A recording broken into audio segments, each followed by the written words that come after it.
তো hello guys, আজকে আর একটা ব্লগ নিয়ে এসে গেলাম। তো এখন যাচ্ছে আমি বাজারের দিকে, তো খরচ আনতে। তো চলো তোমাদেরকে দেখাই, যাচ্ছি এখন বাজারের ওই দিকে। তো খরচটা নেবো আমি আর কি। তো গাইজ এখন আমি কিনে ফেলেছি আলু, আর আমি যাচ্ছি আমি বাড়িতে। আর আমাদের এদিকে বৃষ্টি হচ্ছে, তো তাই আমি ছাতা নিয়ে আছি আর কি বৃষ্টিতে। তখন যাচ্ছি, আজকে বৃষ্টি পড়ছে। তো আমাদের এদিকে ওয়েদারটা তোমরা দেখতে পাচ্ছ, কত সুন্দর ওয়েদার। তো তোমাদেরকে দেখাচ্ছে ওয়েদারটা আর কি। তো এখন আমরা, তো চলো এখন আমি যাব বাড়িতে আর কি। এই যে ওয়েদারটা তোমরা দেখতে পাচ্ছ কত সুন্দর। যাবো আমরা বাড়ি, আর বাড়ি গিয়ে তোমাদেরকে দেখাচ্ছে আমি কি করি। চলো যাই। আমাদের খেলার মাঠটা পুরো ভিজে গেছে। ভিডিওটা লাইক এন্ড সাবস্ক্রাইব করে দাও গাইস সবাই। তো গাইস এই বৃষ্টির মধ্যে তোমরা দেখতে পাচ্ছ, এই যে এরা ফুটবল খেলছে এই যে বৃষ্টির মধ্যে। তোমরা দেখতে পাচ্ছ এই যে এরা বৃষ্টির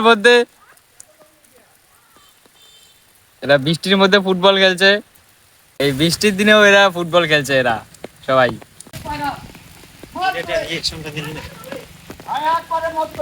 এই যে এরা বলছে এই যে আজকের ব্লগ এইটুকুই, লাইক সাবস্ক্রাইব করে দিও।